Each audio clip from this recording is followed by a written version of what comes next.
Alright lads, so today we are going to be talking about the Redux summons, Courage and Grace, featuring the new double team character Yoruichi and Soifon. Tag team names still undecided. You know, Gin and Izuru has Ginzuru, Yoruichi and Soifon, I've seen a lot of different names, but one hasn't really stuck just yet. I've seen Yoru Soi, I've seen Yoruichi Fon, or Yorufon, I've seen Soichi. There's a bunch of different names, but I don't think anyone has sit like the Ginzuru has, because Ginzuru just rolls off the tongue, but with Yoruichi and Soifon, it's a bit different situation. That being said, we also have the Nanao in that banner, and I'm going to say right off the get-go, lads, and you probably already know this, the title probably says skip. You probably already know going into this video that you should not be subbing on this banner, right? And it's not because of the 3% rates. That's one thing I've seen a lot of people bring up, this extra 3% rate. Listen, lads, this isn't as bad as people make it out to be. I actually prefer this 3% rate. I don't think I'd want to have it in every banner, but I prefer this extra rate than just having 6% with trashy fillers. Because, like, I know people are saying they don't like to pull, like, 4-year-old characters, stuff like that, but for a lot of new players out there, that's going to be giving them 200 orbs. And these links, these old resurrection characters, are must-haves for content like Guild Quest. The hard difficulty of GQ does require you to have some of these links. So I actually really do like this rate, and at the same time, in main banners like this, it doesn't affect the character's pull rate. If this extra percentage was affecting the Yoruichi and Soifon's pull rate, or the Nanao's pull rate, then I would be complaining. But when it doesn't, I really don't see why people are complaining. Like, sure, again, it sucks to pull old characters, but if the rate wasn't there, you would have just been pulling other characters that you probably don't want to pull. In fact, you know, we look at last year's banner, the Ginzuru banner, that had 4% rates. 4.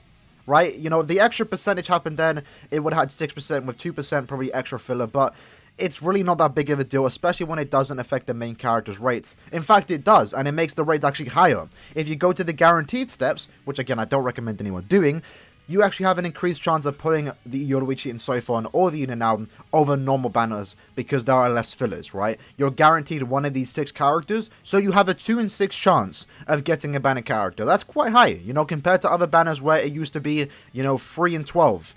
Now it's 3 in 9 for most banners. This one's 2 in 6. So I actually don't mind the banner too much. I really don't care about the 3% rate. And this is coming from someone that has basically like 229 of the 230 characters here. So if I get an old character, it's going to be a useless dupe. And I assume for some people that they are going to be in the same situation. But at the end of the day, I only care about pulling the banner characters. If I pull Haribel, if I pull Ginzuru, if I pull the Grimjow, that's cool. I know it's extra dupes, right? But I mainly only care about pulling the banner characters when I am pulling on banners like this. And as long as the main character rates haven't been affected, then I personally don't mind. What is the problem though, is the rerun banners like the 1000 Year Blood War round 14, where it should have been 6% with 9 characters, but instead it's 9 characters with the extra 1.5% pull rate of pulling a non-featured. In that way, it did decrease the chances of pulling 1000 Year Blood War round 14 Ichigo and Rukia. Instead of having 0.577, they have 0.5. So in that case, it actually is bad, but in situations like this extra 3% pull rate isn't that bad, it's actually better. So that being said, outside of the 3% pull rate which you might like or dislike, the main reason why you should be skipping this banner if it isn't already abundantly clear, and that is the anniversary, lads, is coming close. We are getting very, very close to the anniversary. The anniversary does drop July 23rd.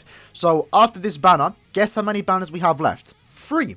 We have 3 more banners, and then the anniversary is here. We have the end of the month of May, which we have no idea what that's going to be. Is it going to be Spirits Are Forever With You? Is it going to be another movie banner? Is it going to be a seasonal? Is it going to be a premium? We don't know, but that is going to be coming out in 2 weeks' time. And then we have the mid-month of June, which should be a premium banner, and then the end of the month of June is going to be the last bit of bait, giving us some swimsuit characters, which, you know, for the Sims out there, you're probably going to want to summon on that instead of this, because they are going to be limited, they are going to be seasonals, and it's going to be probably your favorite female in a swimsuit. Hopefully it's, you know, Isane.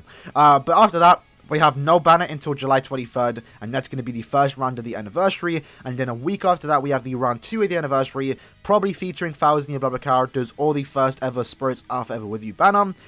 So you kind of want to have orbs, and it's not really the best time to start summoning your limited orbs on premium characters like this. And the banner itself, yeah, like 3%, whatever. Yeah, you just shouldn't summon on a banner like this. Now, let's talk about Nanao. She's one of the worst characters that released this year. Like, she's a weird character. She's a support character, to say the least, right? She has coin drop, so she's increasing your coin just by being in your team. She has the increased technique drop rate, so she is now the third character to increase the drop for droplets. She has that going for her. She's a team booster. She actually boosts power attribute sorry per strong attack damage, which is actually very good.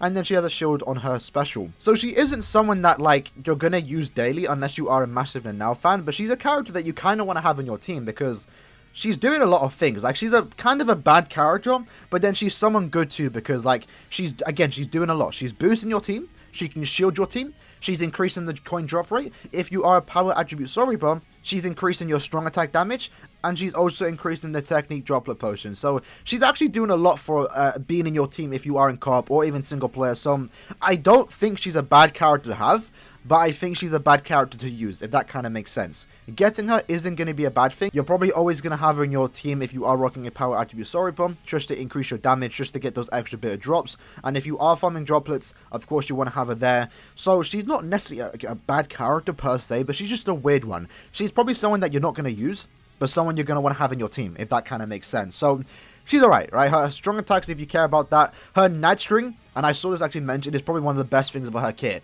And she's not a Nad character, which is unfortunate. I'm really waiting for the day we get someone with this Nad string that's similar to Leah and this Nanao, that is a non-attack damage-based character, because that would be fun. That would be fun. It's a very cool Nad string. So she has that. She has a pushback SA1. Her SA2 is a 2500 length beam, similar to all these characters' first strong attacks. And then the SA3 is a full screen. So she's alright. She's alright. And then looking into Yoruichi and Soifon, this is obviously the prize of the banner. These are the ones you probably want to pull for.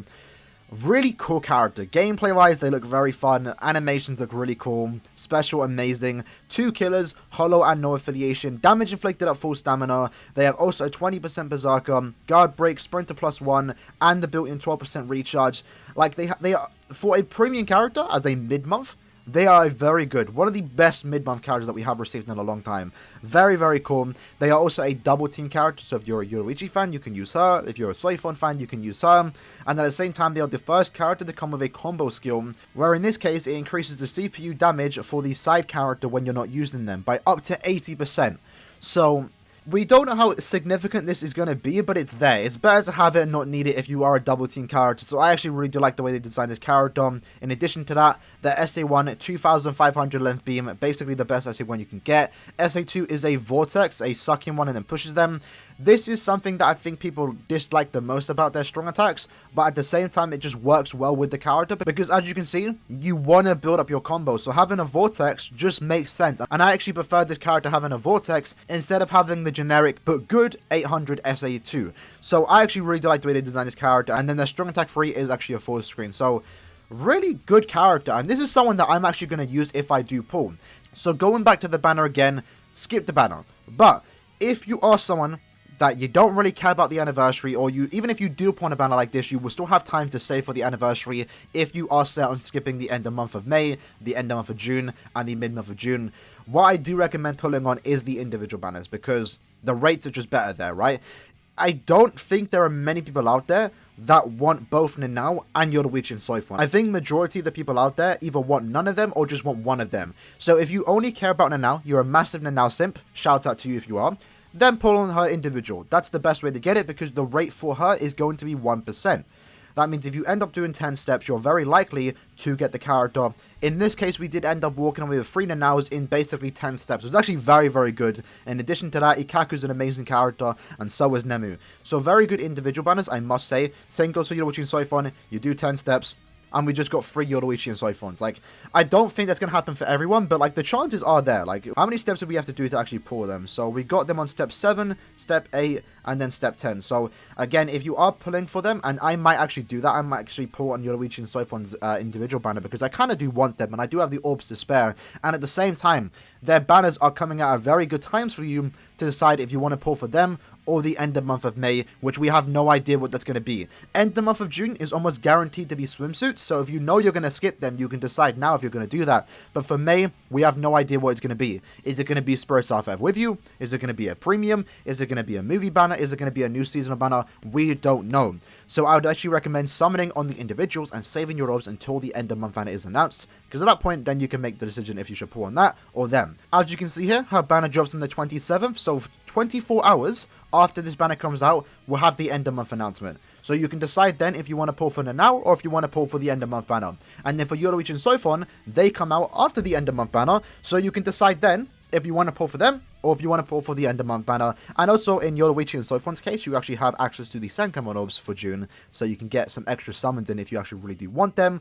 And then after that point, you can start saving for the anniversary, which again, July 23rd is when that's going to happen. It's probably going to give us some of the best characters that we ever received in the game. If we go by last year, 5th anniversary characters to this day are still the best characters in the game, and they're almost a must summon for, even if they are premiums. What I'm really hoping for the anniversary is that it doesn't have a bad summon banner. Hopefully they saw the backlash from the 5th anniversary and decide to make good steps for the anniversary banner. And that being said, lads, that was the discussion of whether or not you should summon on this mid-month banner. Again, don't pull on the main banner. If you really want them, pull for the individuals, and even then, you're probably best saving your orbs if you are somewhat of a free-to-play player. Save for the better characters, because these characters are going to come and go. They're gonna come back a lot often in like 6 months time, so don't worry about them if you miss them now. For the anniversary characters, even though they might come back a bit often, they're anniversary characters at the end of the day, and you kind of want to get them duped out, at least a 5-5, because they're probably going to be very, very good. That being said, hope you guys did enjoy the video. In the comments below, let me know if you are still pulling, because again, I'm probably going to try and do 5 steps on the individual banner of Yoruichi and Soifon, because they kind of do want them, and they kind of do have orbs to spare. So hope you guys did enjoy the video, and I'll see you lads in the next one. Peace.